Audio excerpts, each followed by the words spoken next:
இன்னைக்கு ஏற்கனவே அறிவித்தபடி சென்னை திருச்சி மதுரை இந்த தேசிய நெடுஞ்சாலையில் திருச்சி அந்த நம்ம நகருக்குள்ள உள்ள நுழையிற இடத்துல வந்து முதல்ல வந்து நம்ம ஸ்ரீரங்கம் கொள்ளிடம் ஒய் ஜங்ஷன் உங்களுக்கு எல்லாருக்கும் தெரியும். அது ஒரு விபத்து பகுதி. அதுவே கிட்டத்தட்ட நம்ம ஜி கார்னர் மாதிரி கிட்டத்தட்ட 13 வருஷமா நம்ம வந்து அதை கேட்டுட்டு இருக்கிறோம். ஸோ அங்கே பொறுத்த வரைக்கும் இன்னைக்கு காலையில் நகாய் தேசிய நெடுஞ்சாலைத்துறை அதிகாரிகளுடன் அவங்க அங்கே ஸ்பாட் இன்ஸ்பெக்ஷன் பண்ணணுமோ. அங்கே பொறுத்த வரைக்கும் எந்த பிரச்சனையும் கிடையாது. அங்கே லேண்ட் அக்விசிஷன் இஷ்யூஸும் கிடையாது. ஏற்கனவே அங்கே இருக்கிற அந்த சுரங்கப்பாதை வெஹிக்கிள் அண்டர் பாஸும் ப்ளஸ் அந்த சர்வீஸ் ரோடு கொஞ்சம் அகலப்படுத்துறதும் பொறுத்த வரைக்கும் அது எல்லாமே அந்த நிலம் பொறுத்த வரைக்கும் ஏற்கனவே தேசிய நெடுஞ்சாலைத்துறைக்கு அவங்க வச்சிருக்கிறாங்க. ஸோ புதுசாக போய் அது லேண்ட் அக்விசிஷன்லாம் கிடையாது. அந்த ப்ரொபோசல் அவங்க ஏற்றுக்கிட்டாங்க அங்கே. ஸோ அவங்க பொறுத்த வரைக்கும் அந்த ப்ராஜெக்ட் பொறுத்த வரைக்கும் அவங்க கிளியரன்ஸ் கொடுத்துட்டாங்க. ஸோ இன்னைக்கு போய் ஸ்பாட் டிராயிங் டீட்டெயில் டிராயிங்கும் கொண்டு வந்திருந்தாங்க. ஸோ இப்போ வந்து நான் ரஃபாக வந்து ஒரு சின்ன இது மாதிரி போட்டு கொடுத்துருக்குறாங்க. அதுவுமே உங்கள்கிட்ட ஷேர் பண்ணுறேன் நான். இது வந்து உங்களுக்கு ஸ்ரீரங்கம் ஒய் ஜங்ஷன் ரோடுடையது. அவங்க நகாய் அவங்க சப்மிட் பண்ண வருது. ஸோ இதோட டீட்டெயிலாக இருந்தது. பட் நான் இப்போ ரிலீஸ் பண்ண வேண்டாம்னு சொல்லியிருக்கிறேன் நான். இப்போ இது பொறுத்த வரைக்கும் அவங்க கிட்டத்தட்ட கிளியரன்ஸ் கொடுத்துருக்குறாங்க. அங்கே வெஹிக்குலர் சப்வேயோ ப்ளஸ் சர்வீஸ் ரோடோ அகலப்படுத்தி அங்கே கொண்டு வர போகிறாங்க. ஸோ இது நான் உங்களுக்கு சொல்லிடுறேன். அதுக்கு அடுத்தபடியாக வந்து அது சஞ்சீவ் நகர் அதே தேசிய நெடுஞ்சாலையில் நம்ம சஞ்சீவ் நகர் அங்கே பகுதியிலையும் பொறுத்த வரைக்கும் அங்கே வெஹிக்குலர் அண்டர் பாஸ் சுரங்கப்பாதை ரொம்ப நாளாக கிட்டத்தட்ட அதுவுமே 10 வருஷம் மேலே கேட்டுட்டு இருக்கிறாங்க. அதுவுமே கிளியரன்ஸ் ஆயிடுச்சு. அங்கேயுமே நிலம் கையகப்படுத்துறது எதுவுமே கிடையாது. ஏன்னா ஏற்கனவே தேசிய நெடுஞ்சாலைத்துறை நகாயே அவங்க ஏற்கனவே அங்கே இருக்கிற லேண்ட் அவங்களே வச்சிருக்கிறாங்க. ஸோ அங்கேயுமே எந்த இஷ்யூஸ் கிடையாது. ஸோ அங்கேயுமே ப்ராஜெக்ட் கிளியரன்ஸ் வந்துருச்சு. அதுக்குண்டான ஒரு டிராயிங்கும் அவங்க வந்து போட்டு கொடுத்துருக்குறாங்க. இது வந்து ஜஸ்ட் இது டிராயிங் கூகுள்லேருந்து எடுத்து அவங்களே சப்மிட் பண்ண டிராயிங் தான். பட் டீட்டெயில்டாக ரொம்ப டீட்டெயிலாக உங்களுக்கு தெரியும். அவங்க நகாய் ப்ரிப்பேர் பண்ண டிராயிங்கை அவங்க அன்றைக்கி ஸ்பாட் இன்ஸ்பெக்ஷனில் கொண்டு வந்து அந்த டிராயிங் படி அவங்க கிளியராக டீட்டெயிலாக எக்ஸ்பிளைன் பண்ணாங்க. சஞ்சீவ் நகர் பொறுத்த வரைக்கும் என்னன்னா அங்கேயும் சர்வீஸ் ரோடு கொஞ்சம் எக்ஸ்டெண்ட் பண்ணுறாங்க. ப்ளஸ் சுரங்கப்பாதையும் கொண்டு வராங்க. அந்த சர்வீஸ் ரோடு பொறுத்த வரைக்கும் அங்கே சங்கீதாஸ் இருக்குல்லையே அது வரைக்கும் உங்களுக்கு கிட்டத்தட்ட எக்ஸ்டெண்ட் பண்ணி கொண்டு போயிடுறாங்க. அங்கே மாத்திரம் ட்வாட் போர்டு ஒரு பைப்லைன் அது ஓடுது உங்களுக்கு. அந்த ட்வாட் போர்டு பைப்லைன் மாத்திரம் சின்ன ஒரு இஷ்யூ இருக்கும். பட் அதுவே நான் சொன்னீங்க நீங்கள் எனக்கு கொடுங்க. ஆமாம் அந்த துறை சார்ந்த அதிகாரிகிட்ட நான் பேச முடிஞ்ச அமைச்சர்கிட்ட மாநில அமைச்சர்கிட்ட பேசுகிறேன்னு நான் சொல்லியிருக்கிறேன் நான். ஸோ இது ரெண்டுமே பொறுத்த வரைக்கும் உங்களுக்கு கிளியரன்ஸ் ஆயிடுச்சு. இது தவிர சஞ்சீவ் நகரில் பொறுத்த வரைக்கும் அங்கே ஊருக்குள்ளே போகும்போது அங்கே லெவல் கிராசிங் 250 நினைக்கிறேன் 215 நினைக்கிறேன் நான். அங்கேயும் என்னன்னா ஒரு கோரிக்கை போன வாரம் வரும்போது ஒரு கோரிக்கை கொடுத்துருந்தாங்க எங்களுக்கு. இந்த மாதிரி நீங்கள் பல இடங்களில் இந்த மாதிரி ரயில்வே கிராசிங் வந்து நீங்கள் ஆர்ஓபி இல்லாட்டி சுரங்கப்பாதை மாதிரி பண்ணி கொடுத்துருக்கீங்க. எங்களுக்கும் இது வேணும். எங்களுக்கு காலை நேரங்கள்லேயும் மாலை நேரங்கள்லேயும் பள்ளிக்கு போகிற மாணவர்கள் மாணவிகளுக்கு அது இல்லாமல் ஆஃபீஸ் போகிறவங்களுக்கு ரொம்ப இடைஞ்சலாக இருக்குது. விபத்துகள் நடக்குது. ரொம்ப டிராஃபிக் ஜாம் நடக்குதுன்னு சொல்லும்போது ஸோ இந்த சஞ்சீவ் இந்த நகாய் இந்த இன்ஸ்பெக்ஷன் முடிச்சுட்டு அந்த பகுதிக்கு போனேன்னா அங்கே இருக்கிற ரெசிடென்ட் அசோசியேஷன் அங்கே இருக்க குடியிருப்பு பகுதியினுடைய தலைவர் அங்கே குடியிருப்பு இதோடைய தலைவர்கள் அங்கே இருந்தாங்க. குடியிருப்பு சங்கங்களுடைய தலைவர்கள் அவங்களோடையும் பேசி ப்ளஸ் அங்கே இருக்க ரயில்வேஸ் அதிகாரிகள் வந்திருந்தாங்க. அங்கேயும் வந்திருந்தாங்க. அங்கே பொறுத்த வரைக்கும் என்னடா யாருக்கே அங்கே பக்கத்தில் வந்து 249 நினைக்கிறேன் பக்கத்துலேயே ஒரு 100 மீட்டரில் வந்து அங்கே யாருக்குன்னு இன்னொரு இதே மாதிரி ரயில்வே கிராசிங் இருக்குது. அங்கே வந்து ஆர்ஓபி ரயில்வே ஓவர் பிரிட்ஜ் வந்து சாங்ஷன் ஆயிடுச்சு கிட்டத்தட்ட. ஸோ அதுக்கு பக்கத்தில் எதுனா இது வந்து ஒரு சின்ன ஒரு இஷ்யூ இருந்தது. ஏன்னா அங்கே பக்கத்தில் ஆர்ஓபி போட்டு பக்கத்துலேயே வந்து நீங்கள் அது உடனடியே கொடுக்க முடியும். ஏன்னா இங்கெல்லாம் 10-15 வருஷம் பலது வெயிட் பண்ணிட்டு இருக்கும்போது எப்படி கிடைக்கணும் ஒரு ஐயப்பாடு இருந்தது. நான் இன்னைக்கு மத்தியானம் 1 மணிக்கு அங்கே நம்மளுடைய டிஆர்எம் நம்மளுடைய தென்னக ரயில்வே டிவிஷனல் ரயில்வே மேனேஜரோட ஆஃபீஸ் போய் அங்கே இருக்கிற அதிகாரிகள்கிட்ட இன்ஜினியர் பொறியாளர்கிட்டையும் நான் சந்திக்கும் பொழுது அங்கே பொறுத்த வரைக்கும் அங்கேயும் அண்டர் பாஸ் பொறுத்த வரைக்கும் கிட்டத்தட்ட பண்ணிடலாம், பிரச்சனை கிடையாது. ஓரளவு ரொம்ப பெரிய அண்டர் பாஸ் இல்லாட்டியும் ஓரளவு ஒரு 2 வண்டிகள் போகிற மாதிரி பெரிய ட்ரக்கு அது மாதிரி போகாது. சாதாரண உங்களுக்கு ஒரு ஆம்புலன்ஸ் போகிற மாதிரி 2 சைட்லேயும் ஆம்புலன்ஸ் போகிற மாதிரி நம்ம ஏற்பாடு பண்ணிடலான்னு சொல்லிட்டு அதுவுமே கிளியரன்ஸ் கிட்டத்தட்ட அவங்க இன் பிரின்சிபல் சொல்லிட்டாங்க நாங்கள் பண்ணிடலாங்க. நீங்கள் ஜஸ்ட் நானும் ஒரு ரெப்ரஸன்டேஷன் கொடுத்துட்டேன் நான். ஸோ அதுவுமே நடந்துடும். இன்னைக்கு காலையில் பொறுத்த வரைக்கும் இந்த 3 நிகழ்வுகள் ஸ்பாட் இன்ஸ்பெக்ஷன் போயிருந்தோம். நகாய் அதிகாரிகள் ரயில்வே துறை அதிகாரிகள் வந்திருந்தாங்க. எல்லாம் பாசிட்டிவாக இருந்தது. இதை அடுத்து என்னன்னா நம்ம சென்ட்ரல் வேர்ஹவுசிங் கார்பரேஷனுடைய அவங்க குடோன் இன்ஸ்பெக்ஷன் அங்கேயும் போயிருந்தேன் நான். உங்களுக்கு ஏற்கனவே தெரியும், ஏற்கனவே நான் ஒரு 1.5 மாதம் முன்னாடி அங்கே நிறைய அங்கே இருக்க குடியிருப்பு பகுதியில் கிட்டத்தட்ட 20,000 மக்கள் அங்கே குடியிருக்கிறாங்க. அங்கே இருக்கிற குடியிருப்பு சங்கங்களுடைய தலைவர்கள் எங்ககிட்ட பார்த்து பல்வேறு பிரச்சனைகள் கொடுத்து எங்கிட்ட மனு கொடுத்துருந்தாங்க. உதாரணம் வந்து இந்த மே ஜூன் சீசன்ல வந்து பூச்சி தொல்லை, அங்கே இருக்க அந்த குடோன்கள் இருக்க அங்கே இருக்க உணவு தானியங்கள் இருந்து வர பூச்சிகள்னால எங்களால் இங்கே இருக்கவே முடியலன்னு சொல்லிட்டு ஒரு பிரச்சனை.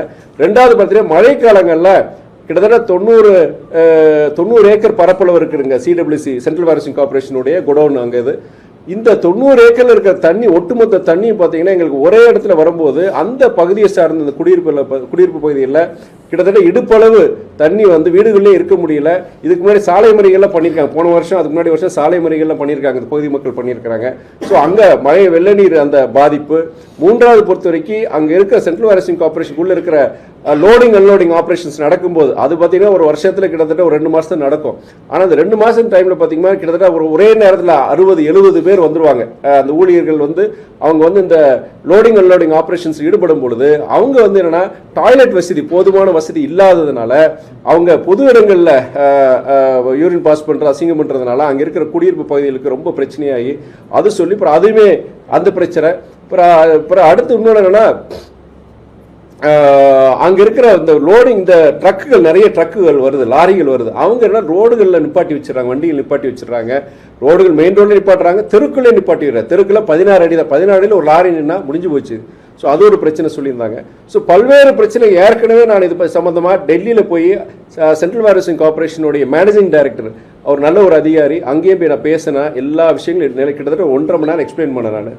அவரும் அது எல்லாமே கேட்டுக்கிட்டு என்ன சொன்னார்னா, கண்டிப்பாக இதெல்லாம் எங்கள் இதுக்கு வரல, கண்டிப்பாக நாங்கள் பார்க்குறோங்க, definitely will do the necessary. Local இருக்கிற ரெசிடென்ட்ஸ் வந்து இது மாதிரி சஃபர் ஆகக்கூடாது, நாங்கள் எல்லாமே நாங்கள் சரி பண்ணிடுறோம் சொல்லிட்டு அவர் சொன்னார். எப்படி சரி பண்ணலாங்கிற சில ஆலோசனையும் நாங்கள் இன்றைக்கி சொல்லியிருந்தேன் நான். அதன்படி இன்னைக்கு வந்துட்டு இந்த மாதிரி இன்னைக்கு போறேன்னு சொல்றேன். அவங்க இதுக்காண்டி அங்க சென்னையில் இருக்கிற அவங்க ஜெனரல் மேனேஜரை இன்னைக்கு டெபியூட் பண்ணி இன்னைக்கு காலையில் ஃபிளைட்ல வந்து அவருமே என்னோட இன்ஸ்பெக்ஷன்ல வந்து ஜாயின் பண்ணிக்கிட்டாரு. ஸோ என்ன ஃபர்ஸ்ட் திங் என்னன்னா, அந்த பூச்சிகள் பொறுத்த வரைக்கும் குடோன்ல போய் இன்ஸ்பெக்ஷன் பண்ண, குடோன்ல பெருசாக பூச்சிகள் இல்லை. அவங்க என்ன சொல்றாங்கன்னா, மே ஜூன் டைம்ல வந்து அந்த ஃபியூமிகேஷன், அந்த பூச்சிக்கொல்லிகள் இது பண்றது வந்து அதை இன்டென்சிஃபை பண்றது சொன்னாங்க. இனியும் நாங்கள் இரட்டிப்புனா பாதிப்பு வேற மாதிரி உணவு தானியங்களுக்கு பாதிப்புகள் வரக்கூடாது.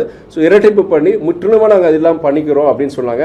ஸோ நான் ரெசிடென்ஸ் அங்கே இருக்க குடியிருப்பு வாசிகள் என்ன சொல்லிதுன்னா, அது ரொம்ப அந்த பிரச்சனை உச்சத்தில் இருக்கும்போது நீங்கள் சொல்லுங்க, உங்கள் குடியிருப்பு பகுதிக்கு நான் வரேன். நான் வந்துட்டு அதே நேரத்தில் இந்த குடோன் வருமா அங்கேயுமே பூச்சி இருந்துச்சு, அப்போ இதுதான் ப்ரீடிங் சென்டர்னு முடிவு பண்ணி நம்ம அடுத்த கட்டத்துக்கு போனோம். ஆனால் இப்போ அவங்க வந்து உறுதி கொடுக்குறாங்க, அதனால பார்த்துக்கலாம்.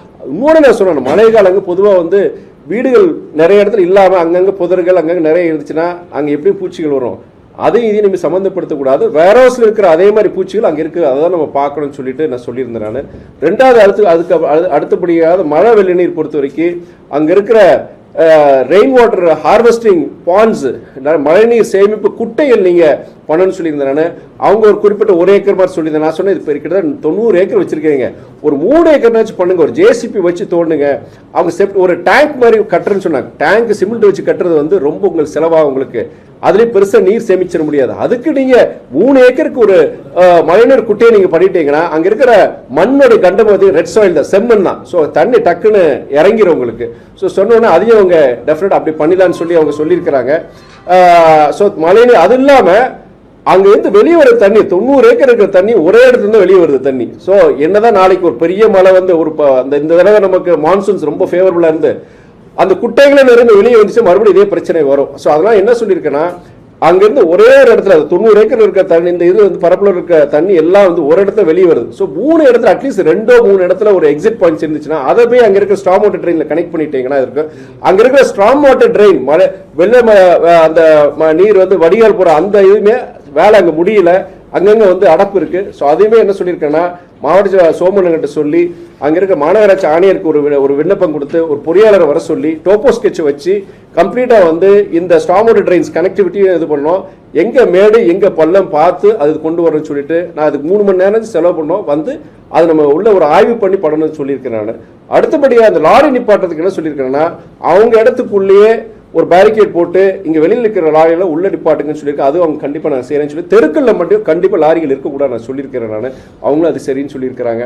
அதுக்கு அடுத்தபடியாக வந்து இந்த லேபரர்ஸ் வந்து இந்த அவங்க வந்து குளிக்கிறதுக்கு இந்த டாய்லெட் ஃபெசிலிட்டிஸ் பொறுத்த வரைக்கும் அடிஷனல் கூடுதல் நீங்கள் ஃபெசிலிட்டிஸ் 60 பேர் வர்றாங்களா 60 பேருக்கு ஏற்றாப்புல நீங்கள் வந்து டாய்லெட் ஃபெசிலிட்டிஸ் எக்ஸ்ட்ரா ஃபெசிலிட்டிஸ் இப்போல்லாம் வந்துச்சு ப்ரீஃபேப் ஸ்ட்ரக்சரே வந்துருச்சு இப்போ உங்களுக்கு ரெடியாக அந்த கண்டெய்னரில் போட்டு இதாக வந்துருச்சு அந்த மாதிரி யார்ட்டையும் அவங்க வச்சுருந்தாங்க ஸோ அது மாதிரி கூட நீங்கள் பண்ணிடுங்க முன்னே வந்து அந்த தொழிலாளருக்கு பொறுத்த வரைக்கும் நல்லது கிடையாது அவங்க வேலை செய்கிறவங்களுக்கு இந்த மாதிரி பொது வெளியில் இருந்து பண்ணுறது அவங்களுக்கு நல்லது இல்லைன்னு சொல்லிட்டு அதுவுமே அவங்க சரின்னு சொல்லியிருக்கிறாங்க டாய்லெட் ஃபெசிலிட்டிஸ் வெளியில் இருக்கிற அவங்க ரெசிடென்ஸுக்கு டிஸ்டர்பன்ஸ் இருக்கக்கூடாது அடுத்து முக்கியமான பிரச்சனை பாம்பு என்னன்னா அங்கே நிறைய புல் அந்த மரம் செடியெல்லாம் இதாகி அந்த காம்பவுண்ட் ஒட்டி இருக்கிறதுனால அங்கே நிறைய மழை காலங்களில் அந்த தண்ணி நிறைய நிரம்பும் பொழுது அந்த பாம்புகள் வந்து அந்த மர செடி வழியாக பக்கத்து வீடுகளுக்கு போயிருந்தது ஸோ அதுவே என்ன சொன்னால் அந்த காம்பவுண்ட் ஒட்டி ஒரு 10 அடிக்கு எனக்கு கிளியர் பண்ணி கொடுக்கணும்னு சொல்லியிருக்கிறேன் அது யாருக்கும் வேலை ஆரம்பிச்சிட்டாங்க அந்த காம்பவுண்ட் ஒட்டி ஒரு 10 அடிக்கு பேவர் பிளாக் போடுறாங்க பேவர் பிளாக் போட்டு ட்ரெயின் ஃபெசிலிட்டி கொடுக்குறாங்க ஸோ அந்த பாம்பு பிரச்சனை இல்லை இன்னொன்று இவங்க இதில் கிளியர் பண்ணியாச்சு பக்கத்தில் பார்த்தா ரயில்வேஸ் இடம் இருக்குது அவங்க ரயில்வேஸோட பெரிய ஒரு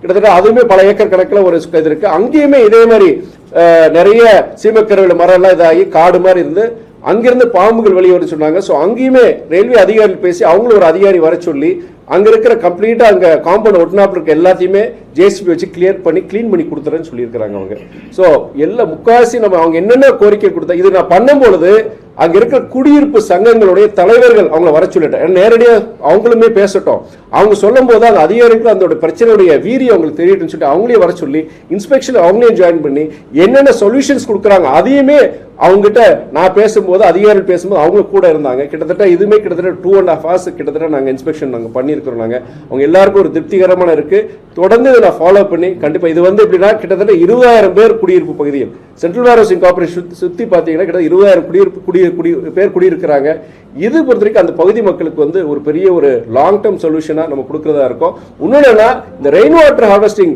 இந்த ஸ்ட்ரக்சர்ஸ் இந்த மழைநீர் சேமிப்பு குட்டைகள் பொறுத்த வரைக்கும் ஒன்னே சொன்னேன் இந்த மாதிரி சங்கடங்கள் வந்து சென்ட்ரல் வேர் ஹவுசிங் கார்பரேஷன்ல வந்திருக்கலாம் ஆனால் உங்களுக்கு இந்த 3 ஏக்கர்ஸ்க்கு ஒரு ரெயின் வாட்டர் ஹார்வெஸ்டிங் ஒரு நம்ம ஒரு இதை ஸ்ட்ரக்சரை கிரியேட் பண்ணிட்டீங்கன்னா காலங்காலமாக உங்களுக்கு வந்து இந்த ஏரியா பகுதியில் இருக்கிறது குடிதண்ணீர் பிரச்சனை என்னைக்கு வராது தண்ணி நல்ல தண்ணி ஏன்னா பெரும்பாலான இடங்களில் நல்ல தண்ணி இருக்கும் ஆனால் ஒரு 10 வருஷம் கழிச்சு குடியிருப்பு பகுதியில் அதிகமாக எல்லாரும் போர் போட்டு போகிற போது பிளஸ் இந்த மழைநீர் சேமிப்பு எதுவுமே இல்லாமல் எல்லாமே சாக்கடையில் போய் கலந்து போகும்போது எல்லா நகரங்கள்லேருந்து குடிநீர் பிரச்சனை வருது இந்த 3 ஏக்கர் அந்த குட்டையை போடும்போது செய்யும்போது இந்த பகுதியில் இருக்க எங்கேயுமே வந்து தண்ணி வந்து உங்களுக்கு பிரச்சனை பற்றாக்குறை வந்து நாளைக்கு என்னைக்கு வராது அப்படின்னு சொல்லி அதையும் சொல்லியிருக்கிறேன் அவங்க சென்ட்ரல் வேர் ஹவுசிங் கார்பரேஷன் அதிகாரிகளும் அவங்க ரொம்ப நல்லா கோஆப்ரேட் பண்ணாங்க சொன்னபடி அவங்களும் அந்த அதிகாரியும் வந்திருந்தாரு எல்லாத்துக்கும் அவங்க இமீடியட்டா ஸ்டெப்ஸ் எடுத்தாங்க ஸோ அவங்களுக்கு நான் இந்த நேரத்தில் நன்றி சொல்லிட்டு அங்க இருக்க குடியிருப்பு சங்கங்களுடைய தலைவர்கள் அவங்களும் அந்த மக்களுடைய பிரச்சனை கிட்டத்தட்ட 20,000 ஜனங்க இருக்கிறாங்க அவங்க பிரச்சனையை இவங்க பிரச்சனையை எடுத்துக்கிட்டு தொடர்ந்து என்கிட்ட ஃபாலோ பண்ணது செஞ்சது அவங்களுக்கு நான் நன்றி தெரிவிச்சுக்கிட்டேன் ஸோ இன்னைக்கு மீட்டிங் இன்னைக்கு ஃபுல்லாக இன்னைக்கு கிட்டத்தட்ட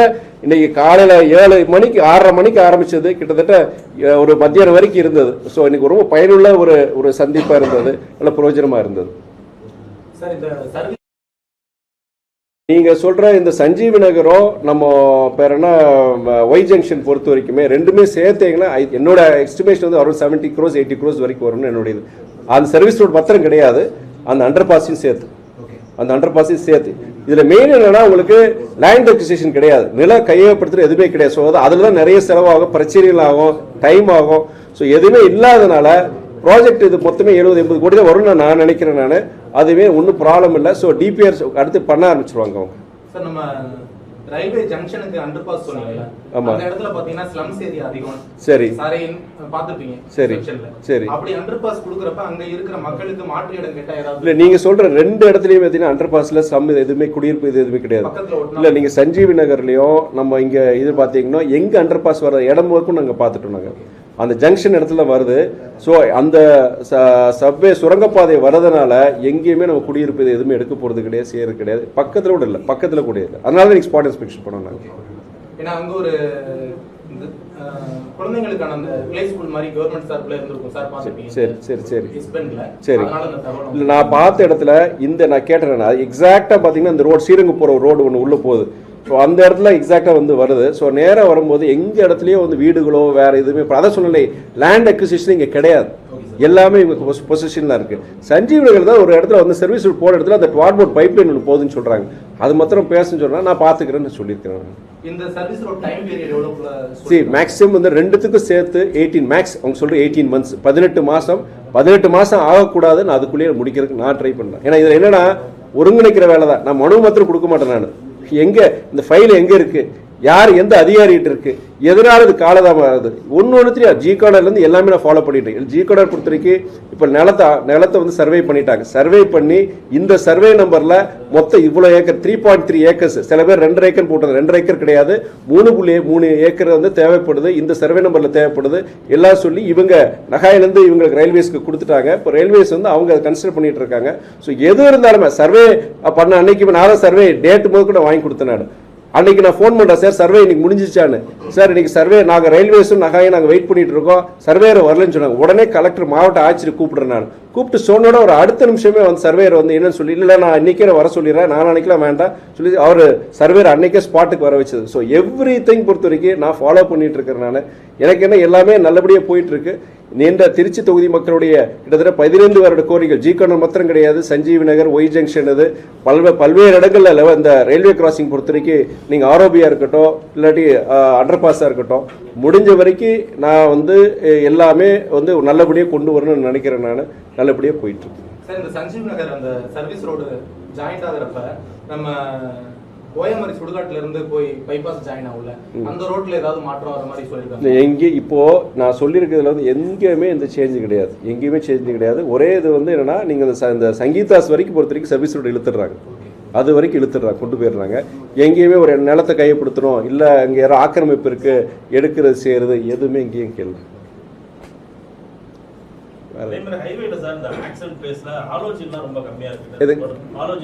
லைட்ஸ் மேல அது வந்து என்னன்னா, நாங்களே இந்த டிஷா மீட்டிங்ல பொறுத்த வரைக்கும் லாஸ்ட் 2 மீட்டிங்ல அந்த இஷ்யூ ரைஸ் பண்ணாங்க. நிறைய பேர் அதை சொல்லியிருந்தாங்க, மனுதாரர்கள் நிறைய பேர் கொடுத்துருந்தாங்க. நாங்களும் பேசியிருந்தோம், குறிப்பிட்ட இந்த ஸ்பாட்ல வந்து லைட்ஸ் இருக்கு. இன்ஃபேக்ட் நான் பதவி ஏற்ற உடனே ஒரு 2 மாசம் பிரச்சனையாச்சு. ஒரு இடத்துல எனக்கு எந்த இடம் ஞாபகம் இல்லை, எந்த இடம் மனைவி அந்த லைட்ஸ் போடாம இருந்து செஞ்சு பண்ணாங்களே, மரவனூர் மேம்பாலத்துல அங்கே கிட்டத்தட்ட போட்டு 1 வருஷமா லைட் ஏரியாமல் செய்யாமல் நிறைய இன்சிடென்ட். கடைசி ஒரு காவல்துறை ஒரு கான்ஸ்டபிளே கத்தி வச்சு குத்திட்டாங்க. அப்புறம் நம்ம உடனே நகாய் சொன்ன உடனே வித்தின் 2 வீக்ஸ் வந்து அவங்க இபி சைடில் பண்ணலை, இபி சைடில் வந்து பண்ணி கம்ப்ளீட்டாக லைட்ஸ் போட்டுட்டாங்க. பட் நீங்கள் சொல்கிற மாதிரி நிறைய இடங்கள் அங்கங்கே இருக்குது பிரச்சனைகள். ஏர்டெல் ஃபிக்ஸ் போட்ட அந்த லைட்லையுமே லைட் எரியாமல் இருக்குது. அதில் என்ன சொல்லணும்னா, நாங்கள் அவங்ககிட்ட நான் சொல்லியிருக்கேன், நீங்களே பார்த்து பண்ணணுங்க, மனுதாரர்கள் வந்து சொல்லி பண்ணுற மாதிரி இருக்கக்கூடாது அப்படின்னு நாங்கள் சொல்லியிருக்கிறோம். அது என்ன அவங்களுக்கு மேன் பவர் ஷார்டேஜ் நிறைய இஷ்யூஸ். பட் நம்ம நீங்கள் சொன்ன குறிப்பிட்ட இடம் சொன்னீங்கன்னா நான் பேசி நான் இது பண்ணிக்கிறேன். சார் இந்த சிடபிள்யூசி குடோன் சொல்லிருந்தீங்க. ஆமா, அதுல வந்து நம்ம ஃபெர்டிலைசர் யூஸ் பண்றது அப்படின்றது வந்து தற்காலிக தீர்வா தானே இருக்கும்? இல்ல இது வந்து நீங்க நல்லா தெரிஞ்சுக்கோங்க, இங்க எந்த ஒரு உணவு தானியம் ஸ்டோர் பண்ற இடத்துல இருந்தாலுமே நீங்க அந்த பூச்சிகள் பொறுத்த வரைக்கும் தவிர்க்க முடியாது. ஏன்னா நீங்க வந்து உணவு தானியங்கள் நீங்க எடுத்து நீங்க எல்லாம் இதுல இருந்து கொண்டு வரீங்க, நீங்க அது சோர்ஸ் பண்ணி கொண்டு வரும் போதே அதோட பூச்சியோட இது இருக்கும், அது முட்டை போட்டு செஞ்சு அது இதாகும் உங்களுக்கு. பட் ஏன்னா அவங்க ஸ்டாண்டர்ட் ஆப்ரேட்டிங் SOPs வச்சிருக்காங்க. அதுவே குறிப்பிட்ட நான் கூட கேட்டேன், என்ன கெமிக்கல் யூஸ் பண்றீங்கன்னு சொல்லும்போது எந்த தடை செய்யப்பட்ட கெமிக்கல் யூஸ் பண்ண, முன்னாடி பாத்தீங்கன்னா ஒரு கெமிக்கல் யூஸ் பண்ணியிருக்காங்க. பட் அதுக்கப்புறம் பாத்தீங்கன்னா அது தடை செய்யப்பட்ட பிறகு அந்த கெமிக்கல் பேர் நான் மறந்துருச்சு, அது நிப்பாட்டிட்டாங்க. இப்போ பொறுத்த வரைக்கும் என்ன கெமிக்கல் யூஸ் பண்ண அதையுமே நான் செக் பண்ணிட்டேன், எதுவுமே பேண்ட் கெமிக்கல்ஸ் எதுவும் கிடையாது. பட் அது வந்து பண்ணி தான் ஆகணும். உங்களுக்கு குறிப்பிட்ட 3 மாசத்துக்கு 2 மாசத்துக்கு பண்ணுவாங்க. குறிப்பிட்ட இந்த மழை காலங்களில் அந்த சீசன் அது ப்ரீடிங் இது ஜாஸ்தியா இருக்கிறதுனால அந்த இன்டென்சிட்டி அவங்க கூட்டுவாங்க. குடியிருப்பாசிகள் உங்கள்கிட்ட வச்ச முக்கியமான கோரிக்கையில ஒன்னா அந்த சிடபிள்யூசி குடோனியை வேற இடத்துக்கு அது இல்ல அது சொன்னாங்க. அது வந்து ஒரு நல்ல தீர்வா இருக்கு. ஏன்னா 90 ஏக்கர்ஸ்ல அவங்க வந்து பண்ணிருக்கிறாங்க, செஞ்சிருக்கிறாங்க. அவங்க என்ன சொன்னா, பக்கத்துல இருக்கிற இன்னொரு FCI குடோன் ஒன்று இருக்கு, FCI குடோன் ஏதோ ஒன்று இருக்கு, அங்க மாத்த சொல்றாங்க. அதான் அவங்க சொன்னாங்க, அது வேற டிபார்ட்மெண்ட்டுங்க, கம்ப்ளீட்டா வேற கண்ட்ரோல் இருக்கு. இது வந்து சிடபிள்யூசிங்கிற டோட்டலி டிஃப்ரெண்ட். இது கம்ப்ளீட் அவங்களுக்குன்னு ஒரு நிர்வாகம் தனியா இருக்கு, இதுக்கு அவங்க சம்பந்தமே கிடையாது. அதனால் மாத்திரக்கு சாத்தியம் கிடையாது. அதுவும் இல்லாம இந்த மாதிரி நம்ம எவ்வளவு முயற்சிகள் எடுக்கிறோம், இதுவுமே இதாகி உங்களால் இருக்கவே முடியல, இந்த பூச்சித்தொல்லை ரொம்ப மோசமான அது செகண்ட் ஸ்டெப். பட் அது வரைக்கும் போக தேவையில்லை, நம்பிக்கையோட இருப்பேன்னு சொல்லிட்டு அதனால அவர் அதிகாரியை அவர் அஷூரன்ஸ் கொடுத்தாரு இந்த இடத்துல. அது என்னன்னா, அவங்க என்ன சொன்னாங்கன்னா, வெளியே நிற்கிறது ஃபுல்லாக எம்டி லாரிஸ். அவங்களுக்கு என்னன்னா, உள்ள அந்த மாதிரி லாரிஸ் நிப்பாட்டினாங்கன்னா பில்ஃபரேஜ் வேற ஏதாவது தவறுகள் நடக்கும்னு சொல்லிட்டு அந்த காரணத்தினால தான் நாங்கள் ஏதோ ஒரு இது மாதிரி வச்சு நாங்கள் வெளியே நிப்பாட்டியிருக்கோம். பட் நாங்கள் அதை பார்த்துக்கிறோங்க, நிற்கக்கூடாதுங்க. நாங்கள் இன்ஃபேக்ட் தெருக்குள்ளே நிற்கவே கூடாதுன்னு சொல்லி, இல்லை சார் மெயின் ரோட்லேயே நிற்கக்கூடாது, நான் பார்த்துக்கிறேன். நான் சொன்னேன், ஒரு பேரிகேட் மாதிரி உங்களுக்கு அவ்வளோ இடம் இருக்கு, ஏதோ ஒரு இடத்துல என்ட்ரி பாயிண்ட் போட்டு பேரிகேட் பண்ணி பண்ணிக்கோங்களேன்னு சொன்னேன். நான் அது பண்றேன்னு சொல்லிட்டேன். நோட்டீஸ் போர்டு மாதிரி எதுவும் செய்வாங்க சார்? நோட்டீஸ் போர்டு எதுக்கு புரியல? அந்த லாரி நிக்கிறதுக்கு ஏதாவது ஸ்ட்ரிக்ட்டா இல்ல அது வந்து என்னன்னா ஸ்ட்ரிக்டா கிடையாது. நான் சொல்லியிருக்கிறேன், இன்ஃபேக்ட் எல்லாமே என்னென்ன பேசியிருக்கு எல்லாத்தையும் பாயிண்ட்ஸ் சொல்லியிருக்கேன். டெம்பரரி என்ன பண்ண போறாங்க, லாங் டேர்ம் என்ன பண்ண போறாங்க. இல்லை சிலது இப்போ மழை காலம் ஆரம்பிக்க போகுது, ஜூலைல ஆரம்பிக்க போகுது. ஸோ அந்த மழை காலத்துக்கு முன்னாடி டெம்பரரி என்ன மெஷர்ஸ் எடுக்க போறாங்க என்கிட்ட சொல்ல போறாங்க, என்கிட்ட கொடுக்க போறாங்க. சொன்னாங்க, அதை எழுத்து வடிவம் எனக்கு கொடுக்க சொல்லியிருக்கிறேன். லாங் டேர்ம் மெஷர்ஸுமே என்னன்னு கேட்டிருக்கேன். இந்த லாரி நிப்பாட்டுறதை பொறுத்த வரைக்குமே அவங்க சொல்றாங்க. ஸோ நான் ஃபாலோ பண்ணிக்குவேன், நான் டெஃபினட்டா அவங்க பண்ணுவாங்க, நம்பிக்கை இருக்கு எனக்கு. வேற வேற அரசியல் இல்லாம பேசாம ஜனங்களுக்கு செய்ய வேண்டிய மாதிரி பண்ணிட்டு நான் போயிட்டே இருக்கிறேன். நான் கேட்டுக்கிட்ட அரசியல் வேண்டாம். அமெரிக்கா மத்தியஸ்தம் பண்ணி ரெண்டு நாடுகளும் போர் நிறுத்தத்தை அறிவிச்சிருக்காங்க சார், எப்படி பாக்குறீங்க? எல்லாருமே பாத்தீங்கன்னா இந்த நானும் இந்த செய்தியெல்லாம் பார்த்துட்டு இருக்கேன். பிரிண்ட் மீடியாலையும் வருது, விஷுவல் மீடியாலையும் வருது, அதுவும் வாட்ஸ்அப் யூனிவர்சிட்டியில் நிறைய வருது, இன்ஃபர்மேஷன் வருது. அவங்கவுங்க எல்லாருமே இது பயங்கர ஒரு அட்வைசர்ஸை மாறிட்டாங்க. இப்போ இதுல ஒன்னே ஒன்று விஷயம் என்ன சொல்றேன்னா, தீவிரவாதம் கண்டிப்பாக வந்து ஒழிக்கப்படணும். அதில் மாற்று கருத்தே கிடையாது. ஏன்னா வந்து அப்பாவி 26 பேர் கொண்டிருக்கிறாங்க. இது வந்து இன்னைக்கு இல்லை, தொடர்ந்து இது மாதிரி சம்பவங்கள் நம்ம இந்தியாவில் நடந்துட்டு இருக்கு. காஷ்மீரில் மாத்திரம் கிடையாது, அங்கங்கே நடந்துட்டு இருக்கு. இந்த தீவிரவாதத்துடைய ஊற்று எங்கிருந்து வரும், எதனா யார் இது ஆதரிக்கிறாங்க, இது வந்து ஒரு முற்றிலுமாக முடியணுங்கிறதா என்னுடைய ஆசை. எல்லா நம்முடைய இந்திய பிரஜைகளுடைய ஆசையாக தான். அதுக்குண்டான நம்முடைய இந்திய அரசாங்கத்துடைய முயற்சிகள், அதுக்கு 100% ஒரு நாடாளுமன்ற உறுப்பினராக ஒரு இந்த நாட்டுடைய பிரஜையாக என்னுடைய ஆதரவு உண்டு. அதே நேரத்தில் என்னன்னா, ஒரு போர்னு ஒன்று நடக்கும்போது இது வந்து இப்போ நம்ம இந்திய அரசாங்கம் நல்லா பண்ணியிருக்கிறாங்க, நம்ம மிலிட்ரி நல்லா அருமையாக பண்ணியிருக்கிறாங்க. என்னன்னா எந்த இடத்துலையும் அங்கே பாகிஸ்தானில் பொறுத்த வரைக்கும் அங்கே இருக்கிற மக்களுக்கோ இல்லாட்டி அங்கே இருக்க ராணுவ இதுக்குமே வந்து எந்த பாதிப்பு இல்லாமல் எங்கெங்கெல்லாம் டெரரிஸ்ட் அவங்களுடைய ஆபரேஷன், அவங்க ட்ரைனிங் சென்டர்ஸ் இருக்கு, அவங்களோட இடங்கள் பார்த்து துல்லியமாக பார்த்து தான் அவங்க இந்த தாக்குதல் நடத்தியிருக்கிறாங்க. அதனால என்னன்னா, ஆனால் அது என்னன்னா பாகிஸ்தான் பொறுத்தவரைக்கும் நல்லா தெரிஞ்சுக்கணும். பல பேர் இதை வந்து இந்த ஒரு கருத்தை சொல்லியிருக்கிறாங்க. Pakistan is a failed state. அங்க வந்து ஜனநாயகம் கிடையாது, நம்ம ஊர்ல மாதிரி ஜனநாயகம் கிடையாது. அங்க ராணுவ கட்டுப்பாட்டில் தான் இன்னைக்கு இல்லை நேற்றெல்லாம் கிட்டத்தட்ட 30 என்னைக்கு சுதந்திரம் வாங்கினாங்க அன்னையிலேருந்து இந்த 60-70 வருஷமா அவங்க வந்து ராணுவ கட்டுப்பாடு, ராணுவ தான் முடிவு பண்ணும். அவங்களுடைய பிரதம மந்திரி யாரு, ஜனாதிபதி யாரு, அவங்களுடைய அரசியல் முடிவு யாருன்னா அங்க இருக்க ராணுவம் யார் கட்டுப்பாட்டில் இருக்கிற தவறான சில நபர்களுடைய கட்டுப்பாட்டில் இருக்கு. அங்க இருக்கிற சில தீவிரவாதிகள் அமைப்போடைய அந்த இதுலயும் இருக்கு. ஸோ இந்த மாதிரி ஒரு நாடு அவங்களுக்கு அணு ஆயுதம் வச்சிருக்கிறாங்க, செய்யறாங்க. அந்த மாதிரி இந்த மாதிரி நாடுகிட்ட நம்ம டீல் பண்ணும்போது அதில் வந்து நமக்கு தெரியாது கிடையாது. நமக்கு எக்ஸ்டர்னல் அஃபேர்ஸ் மினிஸ்டராக இருக்கட்டும், இல்லாட்டி நம்மளுடைய இதுக்கு நிறைய பேர் அறிவுரை அனுபவிக்க சில அறிவுரை கூறுவங்க நிறைய பேர் இருப்பாங்க. ஸோ அதெல்லாம் என்னுடைய இதுன்னா, இதனால வந்து ஒரு ஃபுல் ஃபிளெஜ்ட் ஒரு வார் வரும்போது அதோடைய பாதிப்புகள் பொறுத்து நம்ம நாட்டுக்கு தான், நம்ம நாட்டுக்கு எவ்வளவு பாதிப்பு இல்லை. நம்ம ஜவான்களுடைய எத்தனை பேர் ஜவான்கள் இதனால மரணம் அடையலாம். நம்ம ஊர்லயும் பொறுத்து அவன் பைத்தியக்கார மாதிரி குண்டுகளை போட்டான்னு வச்சுக்கோங்க. நம்ம ஊர் நாடுகள், நம்ம பாம்பேலையோ இல்லை சென்னையிலையோ எங்கேயோ இன்னைக்கு வந்து மிசைல்ஸ் வந்துருச்சு, கண்டமிட்டு கண்ட போற இன்டர்கான்டினல் பாலிஸ்டிக் மிசைல்ஸ் ICBMs சொல்லுவாங்க. இந்த கிட்டத்தட்ட 1000 கிலோமீட்டர் 1500 கிலோமீட்டர் போற மிசைல்ஸ்ல வந்து அவன் வச்சிருக்கான். அவன் அங்கிருந்து ஒரு பட்டணம் தட்டினாலும் நம்ம ஊர் இங்க திருச்சிக்கும் மதுரைக்கும் வரக்கூடாதுன்னு ஒன்றும் கிடையாது. கல்பாக்கம் இங்க இருக்கு, அணுமின் நிலையம் இருக்கு. நம்ம அங்க தென் தமிழ்நாட்டில் கூடங்குளம் அணுமின் நிலையம் இருக்கு. எல்லாம் இந்த மாதிரி இடத்துல அவன் தாக்குவான். அவன் இது மாதிரி வரும்போது நீங்க அந்த ஊர் மாத்திரம் கிடையாது, தமிழ்நாடே போயிடும் நம்ம. அதனால வந்து இதுல வந்து ஒரு ஃபுல் ஃபிளெஜ்ட் வார் இல்லாம இப்ப நம்ம நல்லாவே ஆக்ஷன் எடுத்துருக்கோம். இதை பார்த்து அவன் இனிமேல் அவன் பண்ண மாட்டேன் செய்ய மாட்டேன் ஒரு வாக்குறுதி கொடுத்து போனா நம்ம இதோட நிப்பாட்டிக்கணும். என்னுடைய ஒரு நிலைப்பாடு. இந்த தாக்குதல் நடத்த போறது அது அவங்களுக்கு வந்து மத்திய அரசுக்கு உளவுத்துறை சொல்லியிருந்தாங்கன்னா அது அவங்க சைடுல ரிலீஸ் பண்ணிருப்பாங்களே, அபிஷியல் அனௌன்ஸ்மெண்ட் வந்திருக்குங்களா அது விஷயமா? யார் சொல்றாங்க? அத இந்த நேரத்தில் என்னன்னா, தயவுசெய்து என்னன்னா, இந்த ஒரு பெரிய பிரச்சனை நம்ம வந்து எல்லாம் விளையாட்ட பார்த்துட்டு இருக்கிறாங்க. இதுல வந்து எத்தனோ பேர் சாக போறாங்க, எத்தனோ குடும்பங்கள் இதுல நாசமாக போகுது. இதுல வந்து என்னன்னா, சும்மா வந்து இதுல வந்து அரசியல் பண்ணியோ இல்ல வந்து ஒரு யூகத்தின் அடிப்படையில் அவர் இப்படி சொன்னாரு இவர் இப்படி சொன்னாரு அப்படின்னு சொல்லிட்டு இங்க இன்னொன்னு என்னன்னா, இந்த இந்தியாவில் இந்த நடவடிக்கை ராணுவத்தோட நடவடிக்கையை இஸ்லாமியர்கள், கிறிஸ்துவர்கள், இந்துக்கள் எல்லா இந்திய ஜனங்களும் இதை ஆதரிக்கிறாங்க. இதுக்கெல்லாம் ஒரு முற்றுப்புள்ளி கொண்டு வரணும். அரசு பண்ண நல்லது, நம்ம ராணுவம் எடுத்த முயற்சி நல்ல முயற்சி சொல்லி இஸ்லாமியர்கள், கிறிஸ்தவர்கள், சீக்கியர்கள் அனைத்து எல்லா இந்தியர்களை ஒன்றுபட்டு முடிவு எடுத்திருக்கிறோம்.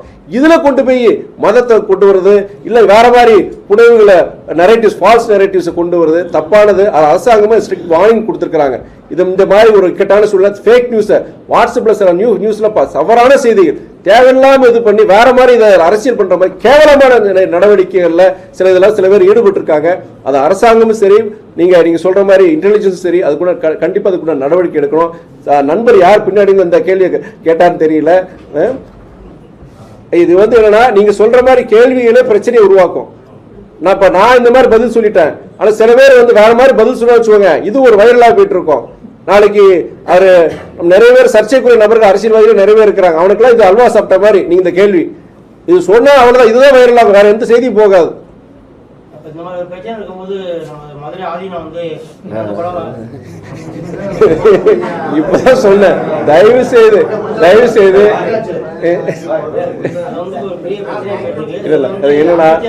இல்ல இந்த மாதிரி நபர்கள் தவற, அதாவது எப்படின்னா இந்த நேரத்துல தவறான இந்த மாதிரி செய்திகள், இந்த மாதிரி திசை திருப்புறது, இல்லாட்டி உள்நாட்டுக்குள்ளேயே ஒரு குழப்பத்தை உருவாக்குறது, இந்த மாதிரி நபர்கள் யாரா இருந்தாலும் சரி, அது மாதிரி அவங்க மேல அரசாங்கம் கண்டிப்பா நடவடிக்கை எடுக்கும்.